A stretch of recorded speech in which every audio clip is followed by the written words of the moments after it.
Alors, je vous salue tous au nom du Seigneur Jésus-Christ. Que le Seigneur Jésus-Christ vous bénisse. Ouais, pour moi, c'est un grand privilège de me tenir ici et de vous parler de la parole de Dieu. Le temps n'est plus.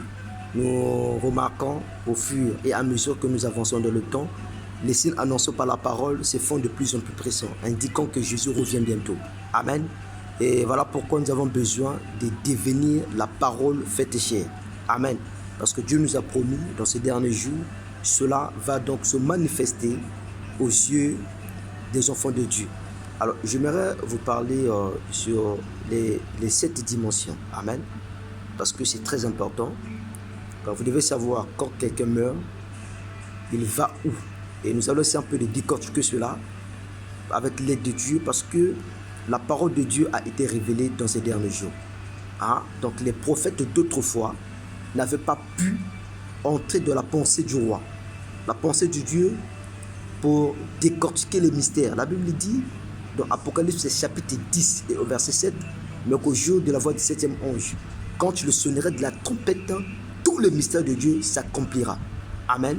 Donc quand le 7e ange descendra sur la terre, la parole qui a été cachée dans la Bible sera révélée entièrement. Amen. Alors, il a 7 dimensions. 7 dimensions. Donc, il y a 2 mondes. Il y a le monde physique et le monde invisible. Mais dans ce monde invisible, nous avons également 2 mondes. Le monde invisible de Satan et le monde invisible de Dieu.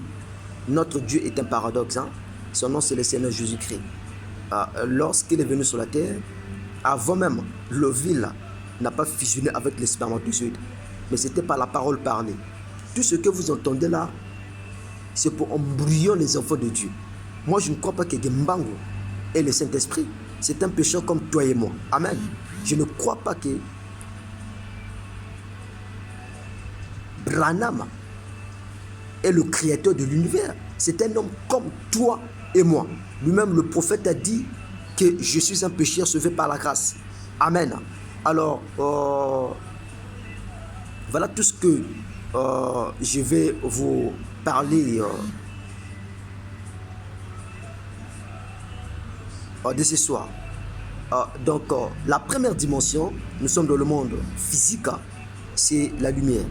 La lumière nous permet de voir. Lorsque vous vous retrouvez quelque part et que je suis de l'autre côté, en fait, il y a la possibilité pour vous voir à travers la lumière. C'est la première dimension. Et la deuxième dimension, c'est la matière. Vous voyez, je touche la télécommande, c'est de la matière. Je mange, c'est de la matière. C'est la deuxième dimension. Et la troisième dimension, c'est le temps. Lorsque vous quittez chez vous pour aller voir un frère, lorsque vous avez un rendez-vous, parce que vous avez appelé quelqu'un que vous allez vous voir à tel endroit. Et en quittant chez vous pour arriver à son endroit-là, vous effectuez un temps. Et c'est une dimension. Amen. La quatrième dimension, c'est le monde astral. C'est la dimension de la télécommunication. Hein? Quand tu es chez toi à la maison et tu causes avec ton frère et qui se trouve à Paris et qui se trouve en France, en Angleterre, ou bien je ne sais pas où vous causez au téléphone. Mais c'est une dimension. C'est le monde de la télécommunication. Le monde astral. La 5e dimension, c'est une dimension qui est très particulière. Parce que dans cette 5e dimension, il y a 3 régions. Il y a la région des damnés, des gens. Parce qu'il y a des gens qui sont ici sur la terre, qui ne peuvent même pas accepter la parole. Lorsque vous écoutez quelqu'un dire, moi je ne peux pas croire que Dieu existe, ce sont donc des damnés. Ils sont bloqués, liés dans la première région de la 5e dimension. La deuxième région, c'est la région des démons, la maladie, Ebola, cancer, coronavirus. Voilà, voyez-vous. Donc au départ, c'est un démon. Amen. Et ce démon vient de la deuxième région de la 5e dimension. Et la troisième région, c'est l'enfer. L'homme est une maison à 3 pièces. Donc en vous avez 3 compartiments. Il y a le corps, l'âme et l'esprit. Amen. Lorsque quelqu'un meurt et qui n'a pas reçu la grâce d'accepter l'évangile de Jésus-Christ, Dieu retire son esprit. Et sa chair reste sur la terre et pourrit et devient de la poussière. son âme, s'il est chrétien, va dans la première région de la 5e dimension. Amen. Et si il est chrétien, un fils de Dieu manifesté, un croyant né de nouveau. Parce que pour arriver, il va donc de la 6e dimension. Et quand quelqu'un est né de nouveau, il y a un corps théophanique qui se forme dans la 6e dimension, qui influence sa vie. Voilà pourquoi la Bible dit dans 1 Jean 5, 18, quand quelqu'un est né de nouveau, il ne peut plus pécher. Amen. Est-ce que quelqu'un peut dire Amen? Donc, c'est ça. Et la 7e dimension, c'est ce qu'on parle par le trône de Dieu. Dieu vit dans la 7e dimension. Et la Bible nous parle encore des cieux. J'aimerais attirer votre attention. Il y en a 3. Le premier ciel, c'est la 6e dimension sur les ciels. Donc, quand quelqu'un dit « Je serai sauvé et j'irai au ciel », c'est une dimension, c'est la 6e dimension. Et c'est le premier ciel. Et le 3e ciel, c'est le trône, donc l'autel de Dieu. Amen. Et le 2e ciel, c'est un couloir entre le premier et le 3e ciel. Donc c'est le monde, celui dans lequel nous vivons. Voyez-vous? Et vous pouvez alors comprendre que la parole de Dieu, c'est la vie. Et c'est la vie de la consécration. Nous devons nous consacrer entièrement à Dieu afin que nous puissions avoir la capacité un jour de quitter la terre et pour aller dans la 6e dimension. La 6e dimension sur le ciel. Amen. Le ciel. Et c'est la promesse de l'enlèvement. Mais pour arriver là-bas, nous avons besoin de la parole dans sa totalité. La Bible dit dans Romains chapitre 10, si je ne me trompe pas, et à partir du verset 7, la foi vient de ce qu'on entend. Amen. Et la foi vient de ce qu'on entend, et ce qu'on entend vient de la parole de Dieu. Est-ce que je me fais comprendre? Donc, si vous n'avez pas la parole, vous n'aurez pas de foi pour quitter la terre.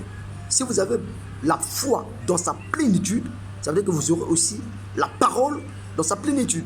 Voilà pourquoi avant de faire le choix d'une église, il faut d'abord aller consulter le Seigneur. Dieu a dit, Seigneur, je dois quitter le monde. Parce que le monde, la Bible dit le monde va passer, mais la parole va demeurer éternellement. La parole nous conditionne, la parole nous donne la vie. Et la parole, c'est Jésus-Christ révélé dans ces derniers jours. Amen. C'est lui notre époux, c'est lui le roi. Si tu as besoin de quoi que ce soit, même peu importe ta maladie, peu importe ta difficulté, regarde seulement à la même direction que Christ. Et toutes choses vont tomber. Parce que Christ ne peut pas mentir. Il ne peut pas faillir. Il est notre époux. Il est notre roi. Nous attendons sa seconde venue. Amen. Et nous devons nous préparer entièrement. Ne critiquez pas les uns les autres. La Bible dit, nul n'est parfait. Amen. La perfection, c'est Dieu lui-même.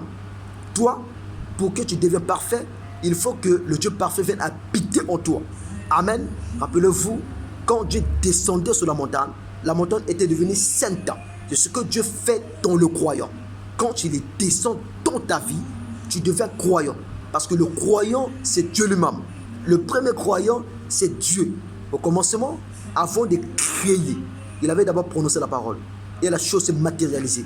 Mais pour que cette chose puisse se matérialiser, il a d'abord cru à sa propre parole. Voyez-vous, dans le premier chrétien, c'est Dieu lui-même. Le premier croyant, c'est Dieu lui-même. Et c'est très important d'accepter la parole, d'accepter l'évangile. Ne vous confiez pas de ce que le monde dise ou bien de ce que le monde parle. Le monde, celui dans lequel nous sommes, est arrivé à sa fin. Il y aura une 3e guerre mondiale. Il y aura une 3e guerre mondiale, mes frères. Si tu n'as pas encore reçu le baptême du Saint-Esprit, il est temps. Si tu n'as pas encore reçu la nouvelle naissance, il est temps. Si tu n'es pas encore sanctifié, il est temps. Cherche la face de Dieu. Et Dieu existe. Il n'est pas un Dieu historique, mais il est réel. Je vous dis, Jésus-Christ est réel. Les francs-maçons n'ont rien. Si tu as besoin de quoi que ce soit, tu vas aller voir les magiciens, les francs-maçons. Non, mais nous avons quelque chose qu'eux ils n'ont pas. Nous avons Christ, nous avons la parole. Et la Bible dit, celui qui est en nous est plus fort que celui qui est dans le monde. Donc accepte Jésus-Christ dans ta vie à Christ. Réponds tes péchés. La vie que tu mènes n'est pas ta nature. Ta nature, c'est la parole de Dieu. Quand tu vas mourir, je vous ai dit, tu iras dans la première région de la 5e dimension. Et après, lors du jugement du trône blanc, Dieu va te juger. par rapport à ce que tu as posé comme acte pendant que tu vivais encore sur la terre. Et si tu étais païen, il va donc t'envoyer dans la troisième dimension, de la cinquième dimension. Donc la troisième région de la cinquième dimension. Voyez-vous? Donc nous, les chrétiens qui sont déjà morts, ils sont de la sixième.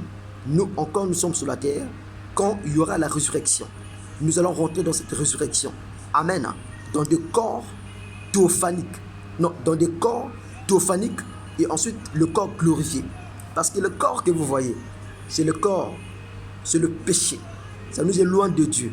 Ça nous empêche à nous consacrer, nous abandonner entièrement à Dieu.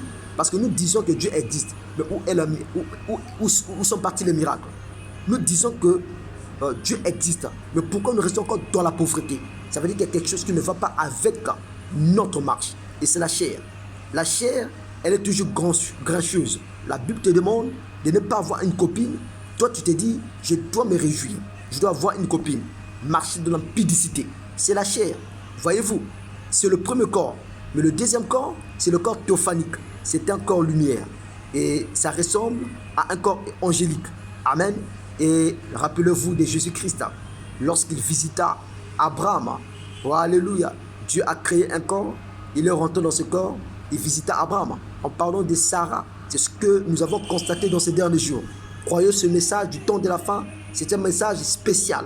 Un message sérieux. Et derrière ce message, notre prophète a dit, il y a une puissance de la transformation.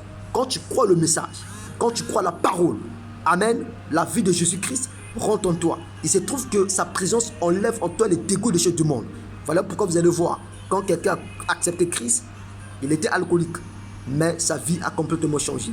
Il était bandit, spirituel, mais sa vie a complètement changé. Parce que notre Dieu est au roi. Que le Seigneur Jésus-Christ bénisse et que vous comble. Merci beaucoup.